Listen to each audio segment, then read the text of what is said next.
Le titre du message de ce matin, c'est un titre catastrophiste. La COVID-19 et la fin du monde. Je pense qu'on va avoir l'image ici. Cette semaine, c'était une semaine de jeûne et de prière à tout le moins dans toute la francophonie. J'ai envoyé des communications à tous les gens de l'Église, à tous ceux qui étaient concernés. Et l'idée, c'était à tout le moins de consacrer le mercredi au jeûne et à la prière, mais je peux vous dire que beaucoup de chrétiens de par le monde, dans toute la francophonie, ont jeûné et prié pendant 3 jours. Il y avait un plan de prière qui accompagnait ce temps. Bon, peut-être que le plan de prière n'était pas parfait en soi, il y a peut-être des anomalies dedans, mais c'est pas ça qui compte. Ce qui compte, c'est qu'on ait pu faire monter à Dieu des prières qui lui plaisent. Le message de ce matin va être un peu plus long parce que je m'appuie sur des enseignements que j'ai déjà faits par le passé et on veut s'assurer que vous compreniez bien et on va s'inspirer beaucoup de l'évangile de Luc et il y a beaucoup de choses à dire et des textes longs à lire parce qu'on doit recadrer un certain nombre de choses et si on ne fait pas le recadrage, on court le risque de s'égarer. Et là-dessus, on peut dire que depuis que la pandémie a commencé, depuis la Chine, et qu'elle s'est répandue en Europe et par la suite partout dans le monde, dont ici au Québec, on n'y échappe pas. Il y a beaucoup de choses qui ont été dites. Il y a des choses qui sont vraies, il y a beaucoup de choses qui sont fausses, malheureusement. Et je voudrais ouvrir une parenthèse ici pour offrir toute notre sympathie à l'Église de Mulhouse, vous dire qu'on est avec vous dans tout ça, on prie pour vous. On sait que vous avez été durement frappés par le fléau. Alors, on vous a sur notre cœur, dans notre cœur. Alléluia. La COVID-19, sur son passage, a fait plusieurs victimes, dont des frères de renom. Comme j'ai dit la semaine dernière, il y avait aussi Jean-Marc Taubois, qui a lu et critiqué le livre L'Impie démasqué, que vous connaissez maintenant. Le virus. Le virus a fait mal à l'Église de France. Aujourd'hui, plusieurs pointent du doigt cette Église et ils sont dans la souffrance et c'est pourquoi on doit être avec eux. Alléluia. Donc, je disais que beaucoup de choses ont été dites, beaucoup d'encre et de salive ont coulé. Alléluia. Notamment par les prédicateurs de la prophétie. Parce que quand une situation comme cela arrive, c'est une occasion pour dire ce qu'on pense. Et parfois, il y a, au travers de tout ça, des élucubrations, malheureusement. Les prédicateurs de la prophétie ont fait des commentaires, mais je peux vous dire que la plupart des commentaires qui sont faits s'appuient sur la grille d'analyse du darbyisme. Or, cette grille, Bible à l'appui, on peut démontrer qu'elle est devenue obsolète et qu'elle est complètement erronée. L'erreur de M. Darby, que j'appelle l'erreur darbienne, consiste à séparer par une période de 7 ans la résurrection de la transformation de ceux qui sont restés. Et ça, quand on regarde 1 Thessaloniciens 4:17, c'est très clair de voir que c'est une erreur. Pour ces orateurs qui tiennent ce discours, tous les signes sont accomplis, tout est fait, et il ne resterait que l'enlèvement à se produire. Donc, voilà pour l'erreur darbienne. Il ne fait pas beaucoup de doute que, par la COVID-19, Dieu a voulu ébranler les certitudes du monde, et il est clair aussi que la crise a ébranlé la certitude de plusieurs chrétiens. Ce virus n'a respecté aucune frontière. Il n'a pas davantage respecté la frontière darbienne qui affirme que les chrétiens, supérieurs aux générations précédentes, ne peuvent être présents lorsque la colère de Dieu s'exprime dans le monde. Et au chapitre de la colère de Dieu, on le sait, on en a déjà parlé, ils mettent tout dans le même paquet. L'exercice de correction ponctuelle de la colère, parce que Dieu exerce des instants de colère pour corriger des situations. La colère qui pèse comme une chape sur tous les hommes de la terre jusqu'au jour où ils rencontrent le Seigneur Jésus. Et le grand jour de la colère à venir, le jour de l'apparition de Jésus. Et ça, c'est sans oublier, ils mettent aussi dans ça l'expression des 7 coupes de la colère et ils mettent ça dans un même paquet. Alors, avec une interprétation si légère, si peu conforme aux Écritures, comment peuvent-ils voir clair dans les événements à venir? Plus difficile. Plusieurs chrétiens se sont posé la question en sourdine parce que c'est une question un peu taboue. et je sais parce que j'ai eu des discussions avec quelques personnes, et j'ai bien vu qu'il y avait des incompréhensions par rapport à ça. Pourquoi Dieu a-t-il permis que des justes meurent et que l'Église soit ainsi attaquée? Question pertinente. Parce que des serviteurs sont disparus, des familles ont été décimées. Pourquoi le psychodrame atteint-il autant de chrétiens qui ont perdu leur travail, perdu dans les affaires, perdu un être cher, exactement comme ceux qui ne connaissent pas Dieu? Alors qu'on a une multitude de passages qui nous dit qu'on ne devrait pas expérimenter ces choses-là. Alors la question est pertinente et elle mérite d'être regardée un peu. Il n'y a pas la prétention de ce matin de dire qu'on va entrer en profondeur là-dedans. Par honneur et par amour pour les bien-aimés qui ont été atteints, nous allons l'examiner la question. Nous allons examiner les paroles de Jésus et voir si au passage, par le moyen des paroles de Jésus, on ne lui aurait pas fait dire des choses qu'il ne dit pas. Parce que si on fait dire des choses à Jésus qu'il n'a pas dites en soi, c'est risqué. Alors, je vous invite à lire avec moi dans Luc chapitre 17, versets 22 à 25. On a quand même de larges segments de la parole à regarder ensemble. Il s'agit d'être patient, c'est la parole. Ce matin, ça va demander peut-être un petit peu plus de votre temps, mais à ce que je sache du temps, vous en avez. Alors, Luc chapitre 17, versets 22 à 35. Ma lecture est dans la Bible, la nouvelle Bible seconde, parce que c'est là que j'ai reçu l'inspiration. Donc, quand je vais citer l'Évangile de Luc, c'est dans la nouvelle Bible seconde. Les autres références, ça va être la Bible seconde régulière.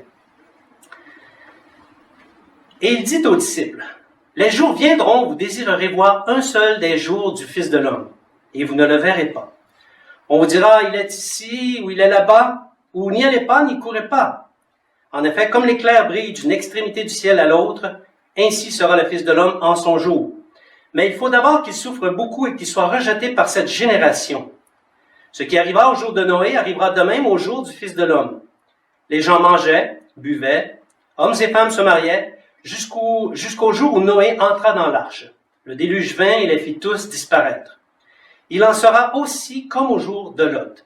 Les gens mangeaient, buvaient, achetaient, mangeaient, plantaient, construisaient.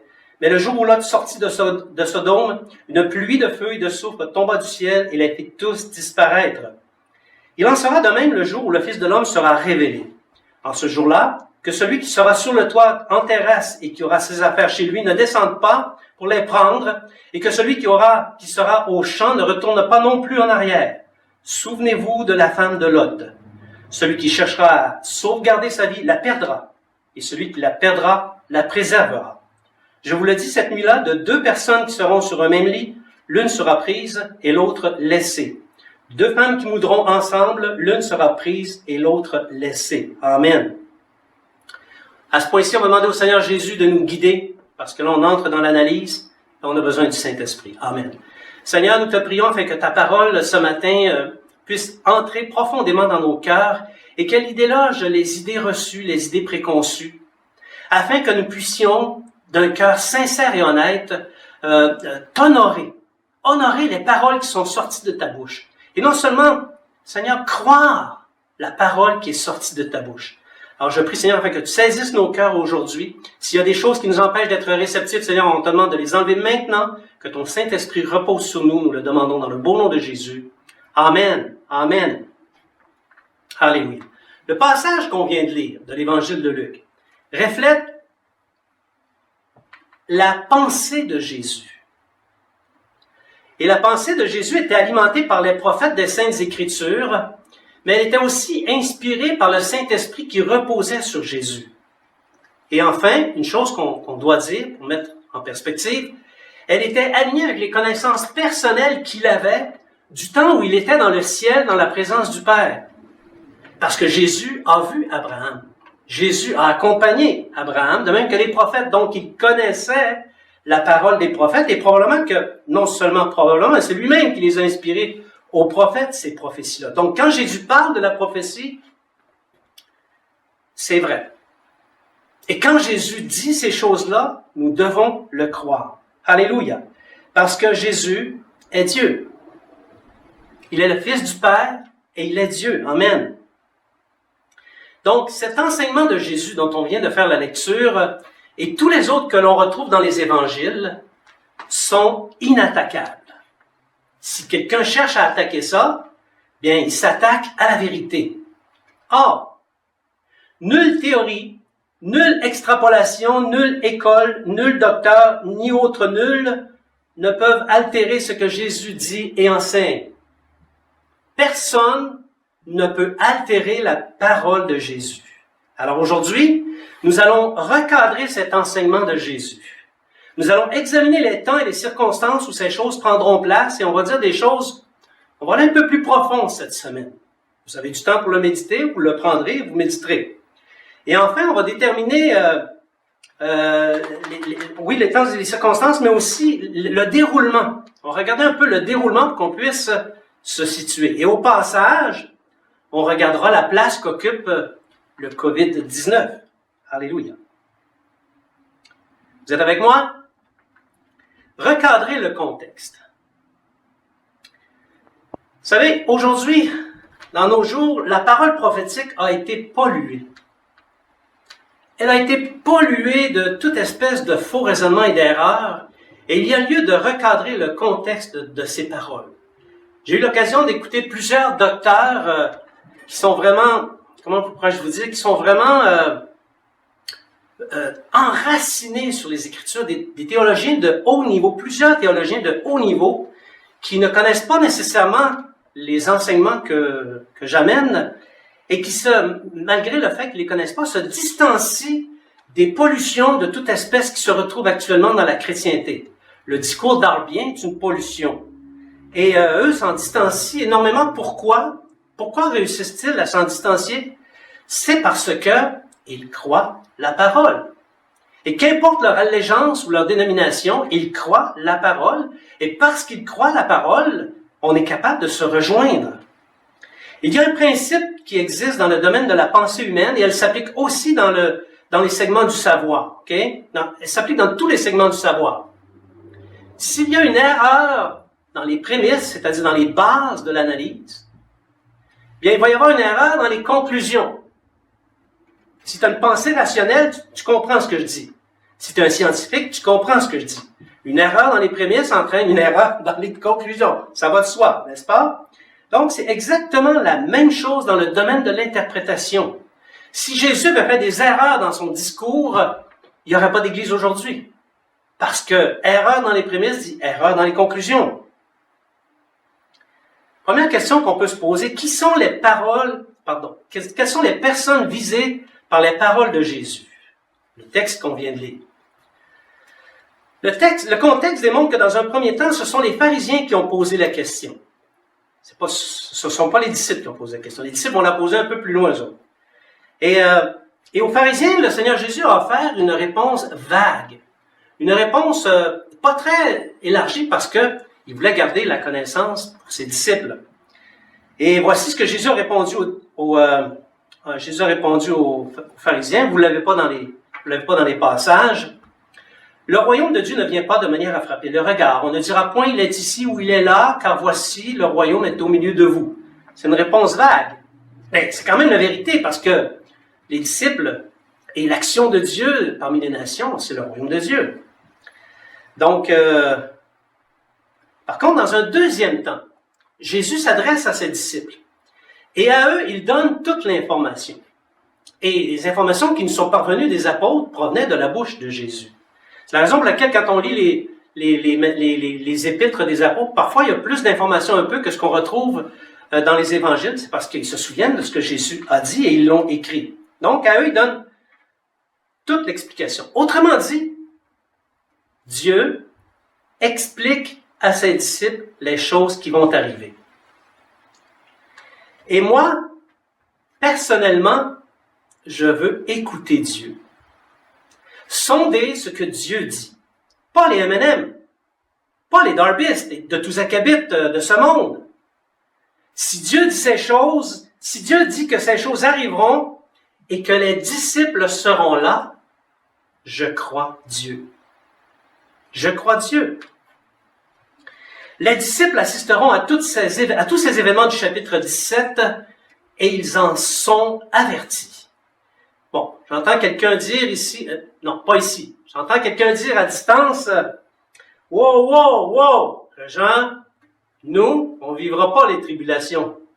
Écoute, toi, tu es libre de croire ce que tu veux, je te laisse parfaitement libre, mais moi, je crois Dieu. Je crois Dieu. Nous serons là. Et il vient nous en avertir. Il n'y a pas de wow, wow. Wow, wow, on va être là. Wow, wow, l'erreur d'Arbienne. Alléluia. Voir l'un des jours du Fils de l'homme.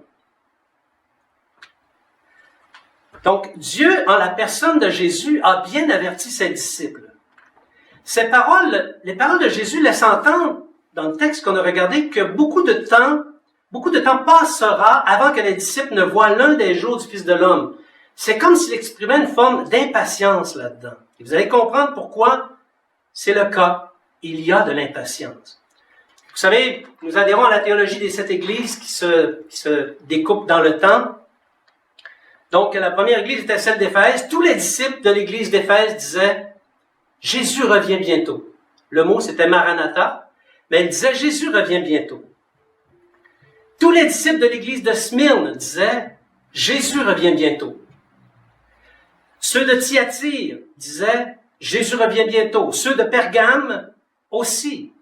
Ceux de Sardes et de Philadelphie, qui est l'église dans laquelle nous sommes présentement, tous disent « Jésus revient bientôt ». Et pendant que tous disent « Jésus revient bientôt », le temps passe. L'alignement des planètes arrive, Jésus revient bientôt, et le temps passe. Le bug du millénaire arrive, les disciples disent, tout effrayés, tout en faisant des provisions pour quelques mois, Jésus revient bientôt, et le temps passe. Le temps passe et il passe inexorablement. L'éclipse solaire numérique qu'on a connue en 2017 menace. Je dis numérologique parce que c'était une histoire de numérologie, cette fameuse éclipse. C'est ça qui a effrayé beaucoup de chrétiens quand même. Donc, elle menace, là, des gens stockent dans des abris. Et le temps passe. Le temps passe. Toujours et invariablement. Les chrétiens de toutes les générations ont dit et disent « Maranatha, Jésus revient » et le temps passe. L'année 2020 arrive, porteuse de tous les espoirs, porteuse d'espoir pour l'Église, porteuse d'espoir pour le monde, mais elle amène le COVID-19. Les chrétiens diront « Maranatha » et le temps passera encore et encore. De nos jours, cette attente a tellement duré. Les chrétiens désirent tellement voir l'un des jours du Fils de l'homme qu'ils s'impatientent. Et paradoxalement, autant les chrétiens s'intéressent à cette question-là, les pasteurs, ça ne les intéresse plus. Parce qu'on n'entend plus parler du retour du Seigneur dans les églises, mais pas ici à l'église Esprit et Vie du Royaume. Ici, on se fait du fun là-dedans, on se donne du lousse. Alléluia. Et pourtant, c'est un jour crucial. Tous les pasteurs devraient s'intéresser à ce jour. C'est un jour de tous les avertissements, jour de tous les dangers, jour de toutes les prophéties. Les prophéties qui restent à accomplir vont s'accomplir en ce jour-là. Alléluia. Et ce jour va être marqué par la puissance de l'apparition de Jésus, comme l'éclair qui brille d'une extrémité du ciel jusqu'à l'autre. Ainsi sera le jour du Fils de l'homme. Un instant, un clin d'œil. En d'autres termes, on peut dire « Jésus revient bientôt ». On peut dire « Maranatha ». On peut enseigner sur la fin des temps. Mais tant et aussi longtemps que l'éclair ne s'est pas produite, Jésus ne sera pas là. Si quelqu'un nous dit « Jésus est ici » ou « Il est là » ou que les temps sont arrivés, la majorité des docteurs disent « Les temps sont arrivés », ne nous déplaçons pas. Parce que l'éclair ne s'est pas produite. La logique d'une telle affirmation est implacable. Les disciples de Jésus seront là en ces jours d'impatience. Nous sommes dans les jours d'impatience. Je parle comme ceci, mais j'ai tellement hâte que le Seigneur Jésus revienne. Je suis moi-même impatient. Mais par la grâce de Dieu, il m'a été donné de comprendre la parole prophétique et de voir un peu ce qui se passe. Je n'interprète pas les événements, j'interprète la parole. Mais je suis capable de voir lorsque les événements se produisent, à peu près à quel endroit ils se situent dans la parole prophétique. Point suivant, le signe du déluge et de l'histoire de Lot. On rentre dedans profondément. Dans le système argumentaire darbien que j'ai expliqué tout à l'heure, qui sépare d'une période de 7 ans l'enlèvement de la résurrection des morts, et ça divise, cet enseignement-là divise les chrétiens en 3 camps. Quand tu rencontres un pré, là, crois-moi, c'est un pré. Quand je parle avec des prés, parfois, ils me croisent, ils me disent, écoute, moi, je suis un pré, ok, là? Tu peux me dire ce que tu veux, mais je suis un pré. Quand je croise un mid, il me dit, oh, on va dire ce que tu veux, là, mais moi, je suis un mid. Puis le poste, les postes, j'en ai pas rencontré tant que ça. J'ai plus rencontré des prés, un peu de mid, à peu près pas de poste, ok? Alors que tous les chrétiens ne devraient être ni l'un ni l'autre, mais les chrétiens devraient être des résurrectionnistes ou des éclaircistes. L'un des deux. Donc, dans le système argumentaire darbien, ils nous disent que ce passage décrivant ce qui s'est produit au jour du déluge et de Lot est la preuve, ils disent ça, c'est la preuve que nous ne serons pas là lors des tribulations. On a parlé de la colère, je ne vais pas revenir là-dessus, mais ils nous disent ça, c'est une preuve. Bien, je vais vous dire une chose, moi je suis un juriste administratif. J'ai côtoyé un nombre incroyable d'avocats, de médecins. Je me suis présenté moi-même à la cour administrative pour représenter les causes de l'employeur des centaines et des centaines de fois. Et je peux vous dire qu'avec ce genre de preuves, on enverrait tous les innocents en prison. Ah ouais, les innocents, en prison! C'est ça qu'on ferait. C'est loin d'être une preuve. La chose que ce passage prouve vraiment, c'est l'insouciance généralisée qui prévaudra les jours précédant l'apparition du Seigneur, le fameux éclair. La génération de Noé ne l'écoutait pas. Noé est entré dans l'arche et ensuite tous ont péri. C'est ça l'enseignement de Jésus. Les contemporains de Lot menaient une vie normale. Le feu est tombé et ils ont tous péri. Voilà ce que Jésus dit. Donc, par ces deux comparaisons, il se dégage une séquence qu'on doit comprendre. La séquence est la suivante. Insouciance, tombée du filet, mort des insouciants. Il en sera de même le jour où le Fils de l'homme sera révélé. Insouciance, tombée du filet, mort des insouciants. Ça ne parle pas d'enlèvement. Je suis désolé, mes frères et mes sœurs, ça ne parle pas d'enlèvement. Ça parle d'insouciance, une insouciance qui les fera tous périr, car le malheur tombera sur eux comme un filet, et ils n'échapperont pas. Peut-être qu'ils vont vouloir, mais ils ne pourront pas échapper. Et Jésus avertit ses disciples. C'est à ses disciples qu'il parle. Souvenez-vous de la femme de Lot. Celui qui cherchera à sauver sa vie la perdra, et celui qui la perdra la sauvera. Il parle à ses disciples. L'événement correspondant ne peut être que l'apparition de Jésus dans les airs qui fera périr tous les rebelles. Il en sera de même le jour où le Fils de l'homme sera révélé.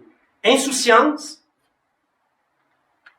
tombée du filet, mort des insouciants. Ça, mes bien-aimés, c'est une interprétation juste et raisonnable, et on ne fait pas dire à Jésus des choses qu'il ne dit pas. Et d'ailleurs, cette interprétation est sûrement vraie, puisque Jésus dit, je vous le dis, cette nuit-là, de 2 personnes qui seront sur un même lit, l'une sera prise, l'autre sera laissée. De 2 femmes qui moudront ensemble, l'une sera prise et l'autre laissée.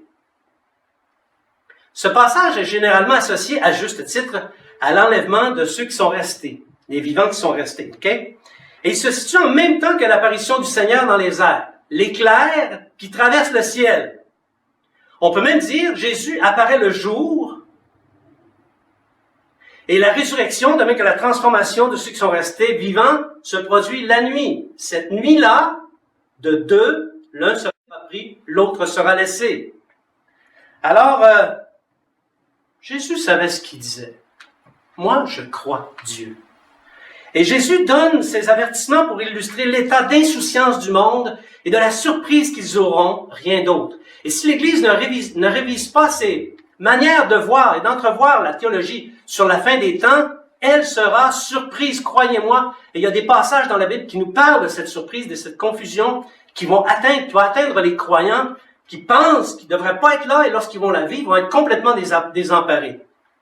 Alors, bien-aimés, croyons Dieu, n'ajoutons rien, ne retranchons rien non plus aux Écritures afin de ne pas irriter notre maître. Parce que, comme chrétien, si j'ajoute et si je retranche, j'irrite mon maître. Amen. Merci, c'est un beau amen, ça. Je suis bien content. Quelles sont les circonstances et les moments de ces événements? Ouais, là, Régent, ça en vient audacieux un peu, là. Le deuxième enseignement de Dieu, le Fils, à l'intention de ses disciples, se trouve au chapitre 20 de l'Évangile de Luc. Il parle des temps et circonstances dans lesquels il faudra persévérer. Et fait intéressant, il culmine, on va le voir, par un encouragement sans équivoque. Un encouragement que, t'as beau être un poste, là, l'encouragement en tant que tel, il est sans équivoque. Le moment précis où les disciples pourront relever la tête pour expérimenter la délivrance. Il ne fait donc aucun doute que les disciples seront là. C'est les disciples qui vont relever la tête et qui souffriront jusqu'au moment de la délivrance, c'est-à-dire l'apparition de Jésus dans les airs, l'apparition de cet éclair qui traverse le ciel d'est en ouest. Alléluia. Maintenant, avant que ça arrive, il y a un signe extrêmement déterminant qui s'appelle la venue des séducteurs. Actuellement, on va le voir tantôt, là, beaucoup s'arrêtent sur les guerres, les famines, les pestes, et ils disent la fin est proche. Mais ils font erreur. Parce que le premier signe qu'on doit regarder, c'est la venue des séducteurs. Luc, chapitre 21, versets 5 à 7. Pour ceux qui font marcher leurs doigts, Luc 21, chapitre 5 à 7. Comme quelques-uns parlaient du temple en évoquant les belles pierres et les offrandes dont il était orné, il dit, il étant Jésus, étant Dieu. Les jours viendront où, de ce que vous voyez, il ne restera pas pierre sur pierre qui ne soit renversée. Ils l'interrogèrent, Maître, quand donc cela arrivera-t-il? Quel sera le signe annonçant ces événements? Il répondit, veillez à ne pas vous laisser égarer. Beaucoup, en effet, viendront en se servant de mon nom en disant, c'est moi. Le temps s'est approché. N'allez pas à leur suite. Un petit peu, là. On se fait que Jésus n'est pas en train de parler de guerre, de famine, de décès, de dépopulation. Il nous parle de séduction. C'est le premier signe qu'il nous donne. Et il nous dit, quand ces gens-là vont arriver, ce sont des séducteurs. N'allez pas vers eux. N'allez pas à leur suite. Et ici, dans ce passage qu'on vient de lire, c'est intéressant de voir comment Jésus il ne s'appuie pas vraiment sur les prophéties anciennes.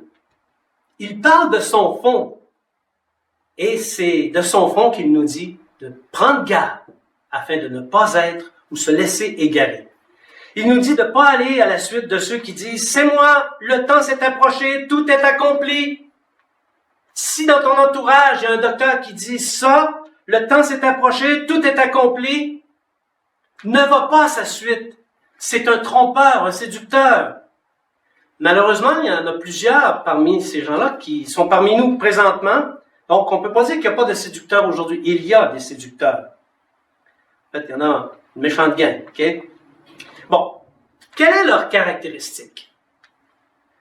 Ils sont trompeurs. Ils font dire à la Bible ce qu'elle ne dit pas. Ils ajoutent, ils retranchent. Ils nous disent que nous ne serons pas là lors des tribulations, et là on les suit. Même si rien de tout ça ne se retrouve dans la Bible. Il n'y a rien de tout ça qui se retrouve dans la Bible, sinon par un système argumentaire trompeur. J'ai lancé un défi il y a plus de 10 ans, et je le lance encore aujourd'hui.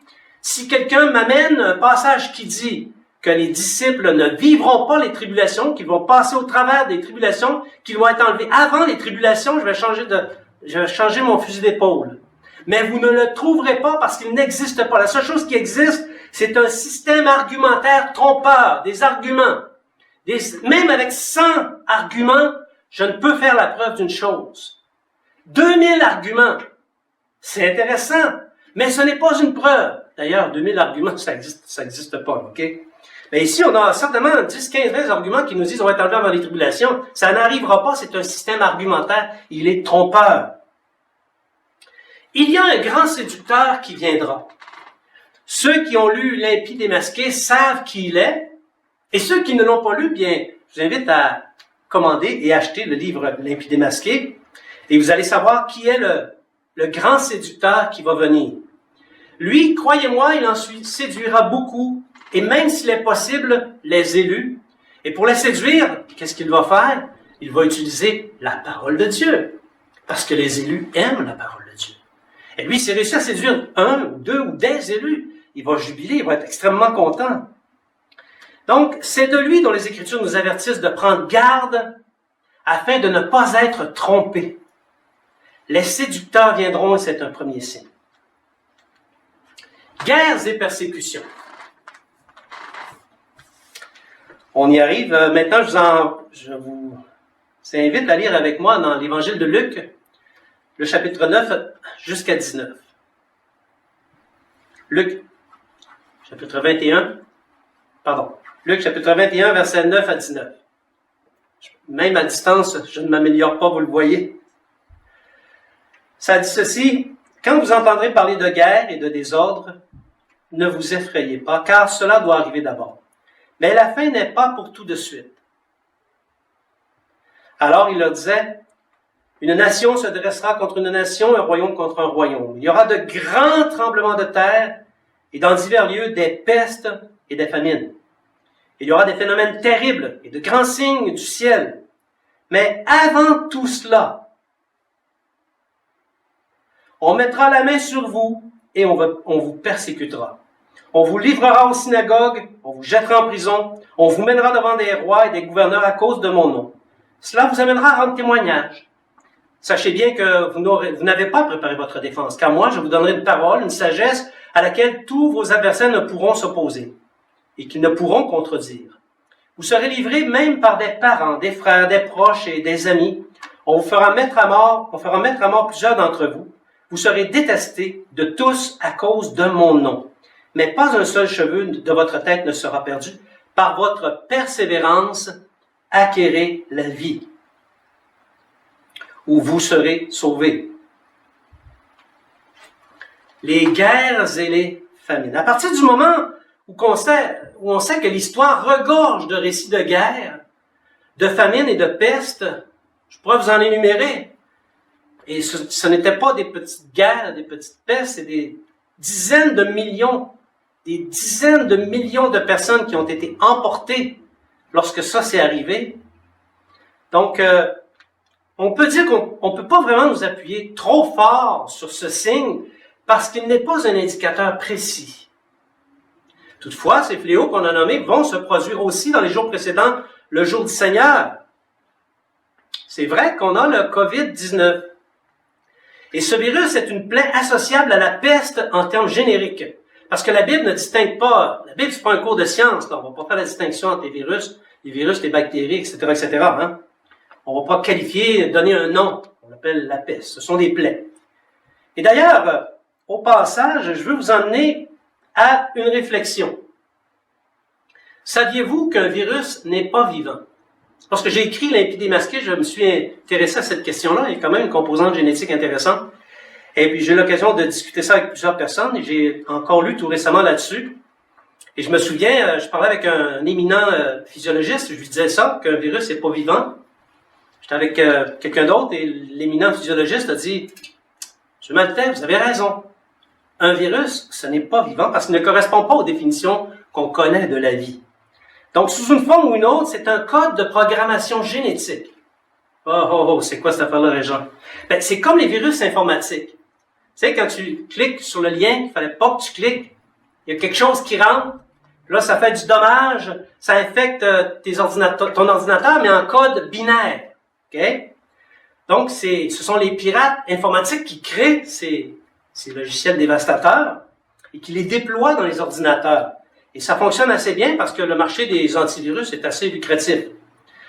Mais c'est la même chose pour les virus biologiques. C'est un code de programmation génétique, okay, qui s'attrape et qui s'installe dans les cellules. Et là, ils se répandent, ils utilisent le matériel qu'il y a dans la cellule pour se multiplier et se répandent dans le corps toutes sortes de filaments de programmation, ce qui fait que ça altère les organes. Puis à un moment donné, quelqu'un peut en mourir. Et chaque virus touche une partie ou une autre du corps. Ma question est la suivante. Je ne vais pas donner la réponse aujourd'hui, mais c'est une réflexion que je vous emmène. Comment le non-vivant, correspondant à un code génétique étranger, peut-il apparaître et se reproduire dans les cellules sans intervention extérieure, alors qu'on sait que c'est quelque chose qui n'est pas vivant? Ça prend forcément un concepteur, non? Non. Or, dans les derniers jours, Dieu enverra ses plaies, les 4 plaies. Ézéchiel, chapitre 14, verset 21.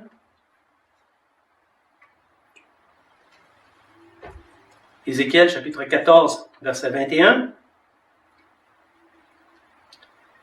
Oui, ainsi parle le Seigneur l'Éternel. Quoique j'envoie contre Jérusalem mes 4 châtiments terribles, l'épée, la famine, les bêtes féroces et la peste, pour en exterminer les hommes et les bêtes. Vous avez lu comme moi? Ces châtiments sont entre les mains de Dieu. Et si vous allez voir le livre de l'Apocalypse, l'ouverture, la rupture des 4 premiers sceaux, ce sont les 4 châtiments terribles de Dieu. L'épée, la peste, les bêtes féroces et la famine. Alors peut-être on peut se poser longtemps la question d'où ça vient, mais on sait une chose, c'est qu'ils sont entre les mains de Dieu et il en dispose comme bon lui semble. C'est pourquoi les guerres et les... Mais de toute façon, ici c'est une réflexion, là, mais c'était pour mettre en évidence que les plaies sont entre les mains de Dieu. Et en réalité, les guerres, les famines, les pestes et la persécution ne sont pas des signes fiables. Toutefois, ils accompagnent les jours de la fin. L'interprétation juste de cette portion de l'Évangile met bien en évidence que les disciples seront persécutés en ces jours de détresse. Il y a une chose à retenir, c'est celle-là. Okay? Ces jours feront appel à la persévérance des saints. Il y a tout plein de passages dans l'Apocalypse qui le démontrent, et Dieu, dans l'Évangile, nous le dit aussi. Et Dieu doit savoir de quoi il parle et de quoi il en retourne. La chute de Jérusalem. Luc, chapitre 21, versets 20 à 28. Luc, chapitre 21, versets 20 à 28. On progresse. Lorsque vous verrez Jérusalem investie par des armées, sachez alors que sa dévastation s'est approchée. Alors que ceux qui sont en Judée fuient dans les montagnes, que ceux qui sont au milieu de Jérusalem s'en retirent, et que ceux qui sont dans les montagnes n'entrent pas dans les villes, car ce seront des jours où justice sera faite pour que soit accompli tout ce qui est écrit. Quel malheur pour les femmes enceintes et pour celles qui allaiteront en ces jours-là. Il y aura un grand désarroi dans le pays et de la colère contre ce peuple. Ils tomberont sous le tranchant de l'épée. Ils seront emmenés captifs parmi toutes les nations. Et Jérusalem sera foulée aux pieds par les nations jusqu'à ce que les temps des nations soient accomplis.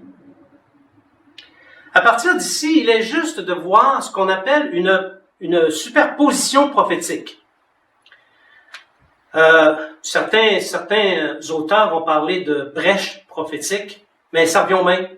Moi, j'appelle ça une superposition prophétique. C'est parce que c'est une prophétie qui possède 2 portées sur la ligne du temps, où il y a l'accomplissement d'une première portée et beaucoup plus loin, dans un futur plus ou moins éloigné, un deuxième accomplissement de la même prophétie. Et parce que les sujets, les événements sont similaires, on a l'impression qu'il s'agit d'un seul et même événement.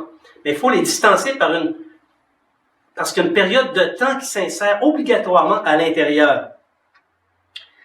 Donc, la première destruction de Jérusalem a eu lieu en 70 après Jésus-Christ, par les mains du général romain Titus. Et il y aura une deuxième destruction de Jérusalem vers la fin des derniers 1260 jours de la fameuse période de 7 ans qui reste à survenir pour le destin d'Israël. Et alors, à ce moment-là, Jérusalem va être investie à nouveau par les armées et elle sera détruite à nouveau. C'est ce que nous dit Zacharie, le chapitre 14, qu'on ne va pas aller voir aujourd'hui. Donc, lorsque le signe du temps des nations Et pour ceux qui m'écoutent régulièrement, vous savez qu'est-ce que c'est ce signe? C'est le signe qui part de l'église d'Éphèse et qui se termine à l'église de Laodicée. Non pas les églises physiques qui ont existé du temps des apôtres, mais on parle bien de cette nation qui ont le fardeau de porter le salut aux nations. Donc, lorsque ce temps-là va être terminé, Jérusalem va être foulée aux pieds tant et aussi longtemps que ça ne sera pas terminé, c'est-à-dire la fin du temps réservé aux 7 églises, ou la fin du temps réservé à l'église de Laodicée. Et lorsque ce temps-là va être terminé, l'éclair partira de l'Orient et se terminera à l'Occident, ou vice-versa. Alors voilà un peu la séquence, pas la séquence, mais le contexte et les circonstances. Bon, un peu compliqué, oui, mais non. Alors, je fais appel un peu à vos neurones. Le Seigneur vous en a donné, et je fais confiance au Seigneur, et je vous fais confiance aussi. Donc, sur la foi des paroles de Jésus, que comprendre par rapport au déroulement? C'est intéressant, ça, le déroulement. Bon, il faut premièrement comprendre que la pandémie du COVID-19 n'est nullement un signe de la fin des temps et du monde. Ce n'est pas un signe. Ce n'est qu'un agent de correction qui vient de Dieu envers un monde arrogant. Ça vise le monde, cette correction-là. Qu'elle touche des disciples n'est pas un fait nouveau. On pourrait dire, excusez l'expression, c'est un dommage collatéral, mais qui n'a rien à voir avec leur justice. Parce qu'il faut savoir que la parole et les promesses de Dieu ne trouvent leur accomplissement parfait que dans la mort et la résurrection. C'est pour ça qu'il y a beaucoup de justes qui n'ont pas vu les promesses s'accomplir et qui sont morts avant de voir les promesses s'accomplir. Rien à voir avec autre chose que ça. Donc, c'est à la mort et à la résurrection que tout devient scellé en ce qui a trait aux promesses, aux belles promesses qui nous sont faites et qu'on utilise à chaque jour. Chaque fois qu'on est dans le besoin, on utilise ces promesses-là et Dieu intervient très, très, très souvent. Mais il arrive des cas où ça ne se produit pas. Il faut être objectif, il faut être réaliste. C'est ça aussi, la foi. Alléluia. Est-ce que vous dites amen à ça? Vous me tirez une roche? Tirez-en tant que vous voulez des roches. Je peux vous dire qu'ici, je suis immunisé, OK? Par contre, cette épidémie, pour nous, est une occasion. Vous savez, le monde sera plus pareil après cette épidémie-là. C'est une opportunité pour briller. On ne doit pas agir comme les gens du monde. On doit être rempli d'espérance, briller, donner notre place aux autres. Profiter de l'occasion pour rendre témoignage de Christ afin d'en sauver le plus grand nombre. C'est sûrement pas le temps, les bien-aimés, c'est pas le temps d'être arrogant en déclarant haut et fort l'immunité des chrétiens par le biais des vertus mal rendues. Parce que ça peut provoquer des quiproquos. Et ça en provoque. De tout ce qui précède, tout ce qu'on vient de dire depuis le début du message, il y a 3 évidences qui se dégagent. Bon. À moins que, non, Jésus ne s'est pas trompé, c'est sûr. Il faut voir paraître le Fils de la perdition. Il faut le voir paraître. 2 Thessaloniciens, chapitre 2, versets 1 à 4. Ce passage-là est un passage qui a été dénoué par un segment du livre L'Impie démasqué. Ceux qui ont lu le livre, vous savez de qui il s'agit dans ce passage-là, dans ce chapitre-là. Donc, 2 Thessaloniciens, chapitre 2, versets 1 à 4. Pour ce qui concerne l'avènement de notre Seigneur Jésus, notre réunion avec lui. C'est assez clair, ça? Hein? L'avènement et notre réunion. On continue. Nous vous prions, frères, de ne pas vous laisser facilement ébranler dans votre bon sens et de ne pas vous laisser troubler soit par quelque inspiration, soit par quelques paroles ou quelques lettres qu'on dirait venir de nous comme si le jour du Seigneur était déjà là. Que personne ne vous séduise d'aucune manière, car il faut que l'apostasie soit arrivée auparavant et qu'on ait vu paraître l'homme du péché, le fils de la perdition, l'adversaire qui s'élève au-dessus de tout ce qu'on appelle Dieu ou de ce qu'on adore, jusqu'à s'asseoir dans le temple de Dieu, se proclamant lui-même Dieu. Tout ce que Paul a enseigné sur la résurrection et la transformation des vivants ne peut se produire avant l'apparition de l'Antéchrist et l'arrivée de l'apostasie. Ça ne peut pas se produire. Donc son discours sur 1 Thessaloniciens 4, 17 n'arrivera pas tant qu'on n'a pas vu le Fils de la perdition paraître. Et même, il va plus loin. L'apôtre Paul dit, tout discours qui prétend autre chose est une pure séduction qui sème le trouble. Je suis désolé pour les tenants de l'erreur darbienne. Vous devez revoir votre théologie. Donc, dans le but de séduire les disciples de Jésus, l'Antéchrist utilisera un subterfuge de taille. Parce qu'il va tenter de séduire les chrétiens. Il va se servir d'un passage mystérieux invoqué par le Seigneur à l'endroit des pharisiens. Dans Luc, chapitre 20, versets 41 à 44, Luc, chapitre 20, versets 41 à 44, Jésus leur dit, « Comment dit-on que le Christ est fils de David? » David lui-même dit dans le livre des Psaumes, « Le Seigneur dit à mon Seigneur, assieds-toi à ma droite jusqu'à ce que je fasse de tes ennemis ton marchepied. » David l'appelle donc Seigneur. Comment est-il son fils? Je te pose la question. Ce passage-là, est-ce que tu l'as déjà lu et compris? As-tu déjà compris la signification de ce message-là, de ce passage-là? Moi, je peux dire que je l'ai médité longtemps. Mais quel est le sens de cette question de Jésus à ses pharisiens? Aux pharisiens, pas ses pharisiens, aux pharisiens. Premièrement, on savait très bien que Jésus leur posait une question dont il savait pertinemment qu'il n'aurait pas la réponse. Mais lui, il connaissait la réponse. Elle signifie que David était conscient ou a prophétisé sur la nature corporelle et spirituelle, deux entités, du Messie. En effet, le Messie qui devait venir ne serait pas comme les autres hommes. En termes de nature, David annonçait que l'esprit du Messie viendrait d'en haut, du ciel, alors que son corps serait issu de lui. C'est tout un mystère. Ça fait une loupe entre le passé, le futur, et l'esprit qui est dans le ciel. Est-ce qu'il n'y a pas quelque chose ici qui vous allume? Cette citation de Jésus certainement va être reprise par l'Antéchrist pour séduire les disciples.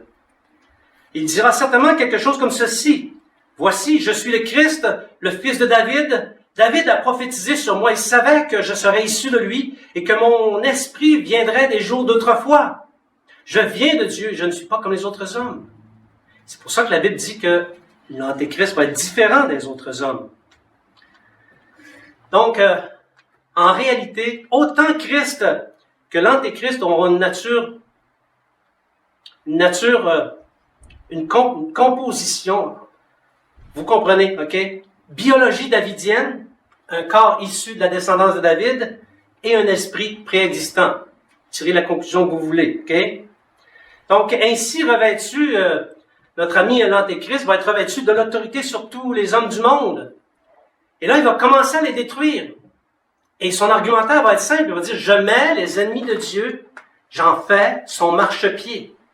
Il va se servir des Écritures. Et il va notamment faire la guerre aux chrétiens pour faire un marchepied à Dieu. Il va les tuer systématiquement. Bon.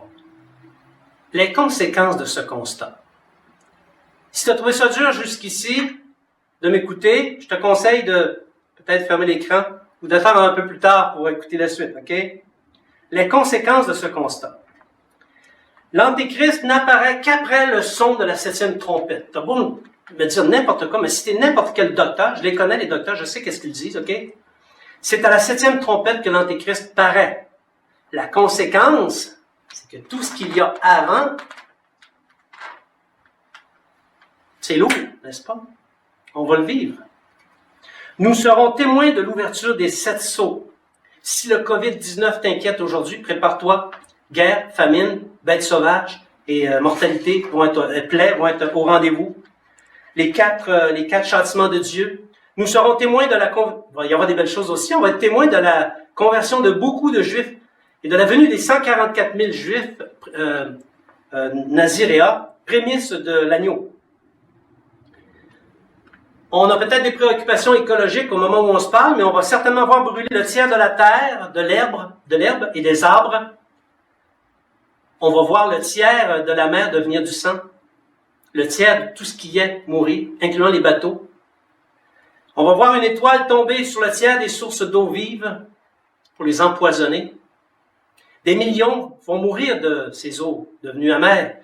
Et au passage, cette étoile va fracasser, va fissurer le plafond de l'abîme pour préparer ce qui s'en vient. On va voir le tiers des luminaires perdre, c'est-à-dire les luminaires perdent le tiers de leur luminosité. Le résultat est le même, mais c'est une inversion. Nous allons voir des créatures immondes tourmenter les habitants de la terre pendant 5 mois. Nous verrons 200 millions d'anges qui étaient enchaînés depuis des temps immémoriaux sortir de l'abîme et tuer le 2/3 des humains. Nous verrons l'Antéchrist, parce que l'Antéchrist paraît après toutes ces choses-là, et nous serons l'objet de sa haine. Nous verrons le jugement de Babylone, ça va aller jusque-là. Bref, nous aurons besoin de persévérance.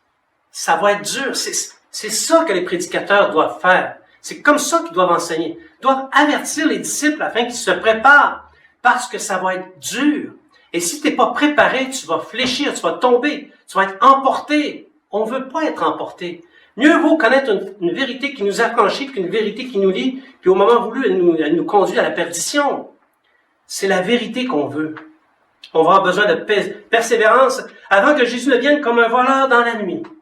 Et pour ça, il nous faudra veiller et prier, car il est dit de nous, heureux dès à présent les morts qui meurent dans le Seigneur. On est loin de la glorieuse, le glorieux événement qui va arriver aux croyants. Le moment de la rédemption. Excusez-moi, technologie oblige. Le moment de la rédemption. On continue dans Luc, je pense qu'on est au chapitre 20, c'est ça? Excusez-moi, Luc 21, versets 25 à 28. Luc 21, versets 25 à 28. Portez bien attention à ça. Il y aura des signes dans le soleil, la lune et les étoiles, et sur la terre, une angoisse des nations qui ne sauront que faire au bruit de la mer et des flots. Les humains rendront l'âme de terreur dans l'attente de ce qui surviendra pour la terre habitée, car les puissances des cieux seront ébranlées. Alors, on verra le Fils de l'homme venant sur les nuées avec beaucoup de puissance et de gloire.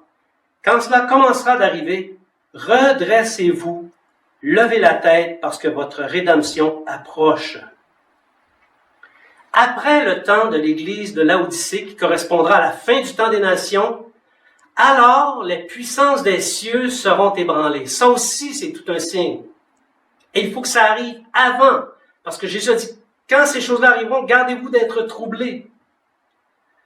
Donc, les puissances, ce signe, c'est celui qui est l'un des plus sûrs. L'avènement de l'Antéchrist est très sûr, et l'ébranlement des puissances des cieux en est un aussi. Et lorsque ce signe va se produire, nous saurons qu'il restera peu de temps. Lorsque les puissances des cieux seront ébranlées, que les hommes rendront l'âme de terreur, nous, de notre côté, nous pourrons relever la tête. Nous ne rendrons pas l'âme de terreur parce que notre délivrance approche.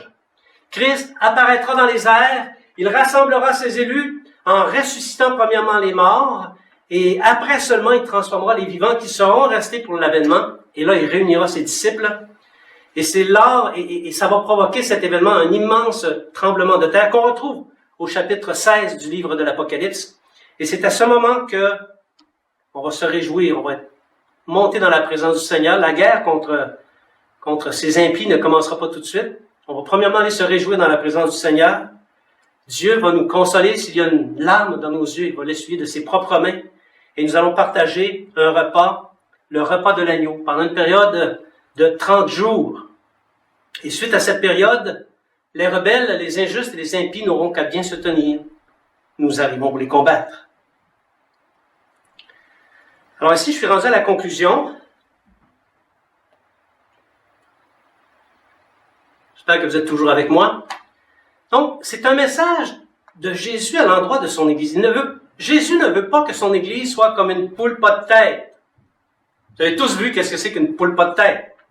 Il veut que l'Église se revête de discernement et des connaissances par rapport au temps à venir.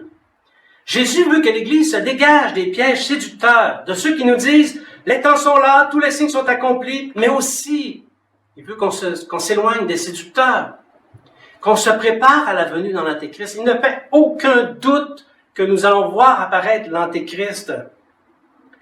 Il veut que nous comprenions que tous ces avertissements ne concernent pas le monde. Ils concernent ses disciples et que si, comme le disent les perpétuateurs d'erreur, ceux qui perpétuent l'erreur, si, comme le disent ces perpétuateurs d'erreur, nous ne serons pas là en ces temps, dans ce jour de détresse, pensez-vous pas que Christ l'aurait dit? Est-ce que Jésus n'aurait pas dit quelque chose comme relax, take it easy, keep cool, vous ne souffrirez pas parce que je vais venir vous prendre avant les tribulations. Vous pensez pas qu'il l'aurait dit? Pourquoi on a besoin d'un système argumentaire pour soutenir ce que la Bible ne soutient pas? Croyons Dieu. Croyons Dieu. Alléluia. Vous savez, peut-être aujourd'hui tu comprends que des choses que tu n'avais pas compris encore. Sache une chose. Nul n'est tenu de perpétuer une erreur. Tu n'es pas obligé. À partir du moment que tu es conscient qu'une chose est une erreur, tu n'es pas obligé. Il n'y a rien qui t'oblige de le propager. Tu n'es pas obligé de faire comme le virus, comme COVID-19. Ne propage pas l'erreur. Bien-aimé, le monde se sortira du COVID-19. Il va en revenir amoché et certainement, il y a bien des choses qui vont changer. Vous êtes assez intelligent pour voir à quoi je fais référence au plan politique, au plan géologique, pas géologique, mais au plan sociologique. Il y a des choses qui vont changer. Le monde ne sera plus pareil. Même l'Église ne sera plus pareille. Et si certains se tournent vers Christ, beaucoup, malheureusement, demeureront dans leur révolte. Puisse l'Esprit de grâce nous donner des yeux pour voir et des oreilles pour entendre. Amen. Amen. Alléluia. Oh Jésus, alléluia. Merci Seigneur. Oh, gloire à ton nom, Seigneur Jésus.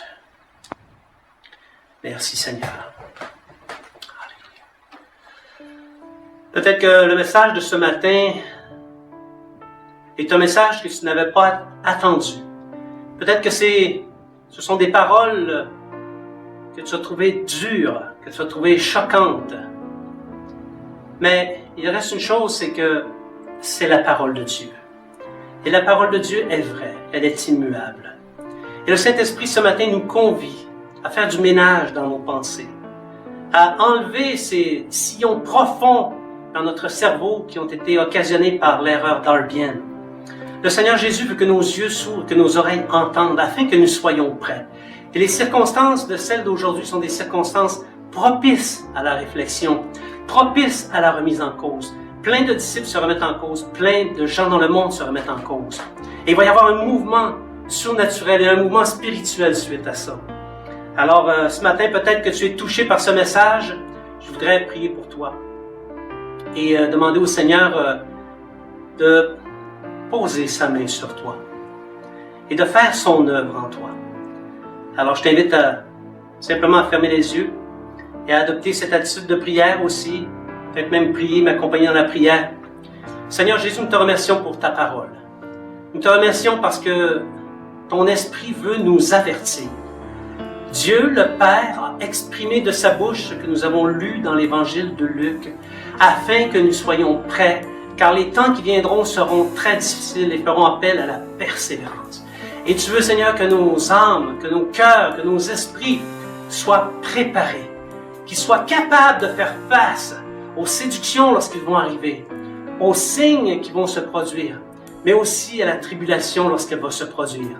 Seigneur, je te demande ce matin, par ton Saint-Esprit, de débrouiller les esprits codés, de débrouiller, Seigneur, ceux qui ont adhéré pendant tant d'années à ce système argumentaire et qui s'approprient, par la vertu du Saint-Esprit, qui s'approprient à nouveau cette vérité qui a été prêchée par le Seigneur Jésus, qui a été prêchée par les apôtres, qui a été prêchée par tous les docteurs et les pasteurs du monde entier jusqu'en 1800, Seigneur.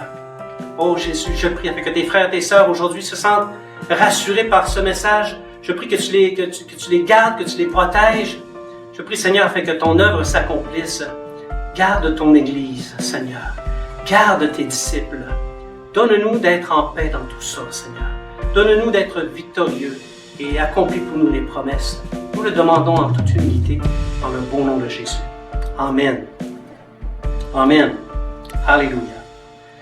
Alors, Ça va être pas mal comme ça que va se terminer la réunion. La semaine prochaine, on ose espérer que la technique va être meilleure. Si elle ne l'est pas, bien écoutons. Comme on dit, on fait avec les moyens qu'on a. Je vous remercie beaucoup de votre patience.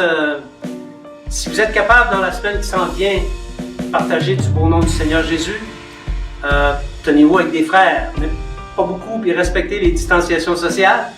Et d'ici là, bien, d'ici à ce qu'on se revoit, que le Seigneur vous bénisse abondamment.